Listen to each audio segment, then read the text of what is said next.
kalau ditampar pipi kiri, kasih juga pipi kanan. Hah? Oh gitu sih? Bentar. Siapa menampar pipimu yang satu, berikanlah juga pipimu yang lain. Itu beneran tertulis di Alkitab kayak gitu ya? Tapi apa bener kita disuruh untuk ngasih pipi kiri kita atau pipi kanan kita waktu pipi kita yang satu lagi ditampar? Atau kita ngebiarin orang lain melakukan tindak kekerasan pada kita? Lah, kok gitu sih? Beneran tuh Yesus ngomong gitu?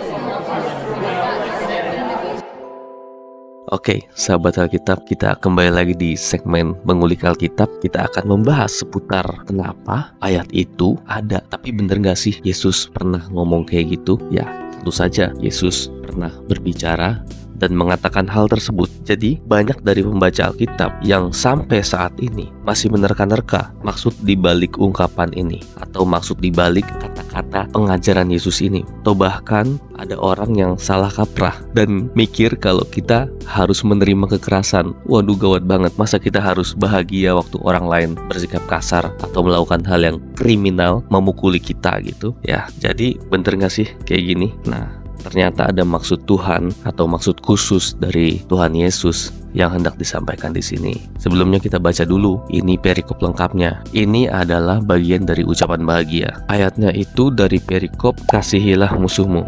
Lukas 6 ayat 27 sampai 36. Tetapi kepada kamu yang mendengarkan aku berkata, kasihilah musuhmu, berbuatlah baik kepada orang yang membenci kamu. Mintalah berkat bagi orang yang mengutuk kamu, berdoalah bagi orang yang mencaci kamu. Barang siapa menampar pipimu yang satu, berikanlah juga kepadanya pipimu yang lain. Dan barang siapa mengambil jubahmu, biarkan juga ia mengambil bajumu. Berilah kepada setiap orang yang meminta kepadamu, dan janganlah meminta kembali pada orang yang mengambil kepunyaanmu. Dan sebagaimana kamu kehendaki supaya orang perbuat kepadamu, perbuatlah juga demikian kepada mereka.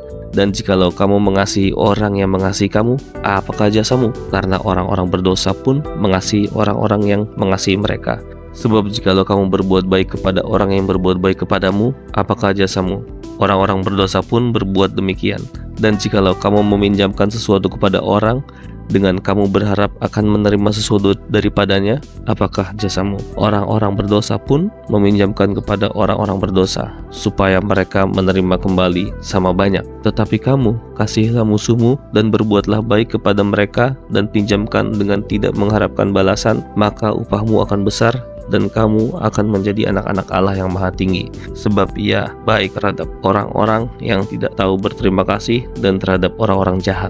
Hendaklah kamu murah hati, sama seperti Bapamu adalah murah hati. Seperti kita dengar tadi, ini kalau kita lihat perikop lengkapnya adalah tentang hal mengasihi dari kitab Lukas. Jadi kalau kita bisa memahami secara utuh, kita akan mendapati bahwa sesungguhnya Yesus sedang mengajar para muridnya atau para pengikutnya untuk melakukan perbuatan yang baik. Perbuatan baik dimulai dari pikiran. Ingat ya, perbuatan baik dimulai dari pikiran. Itu lalu diaplikasikan dalam kehidupan sehari-hari kepada sesama. Salah satu indikasi kita berbuat baik adalah kita bisa tahan terhadap penghinaan. Lalu tentang tampar-menampar tadi, sebenarnya tidak selamanya bersifat harfiah, oke? Atau memang secara fisik ditampar.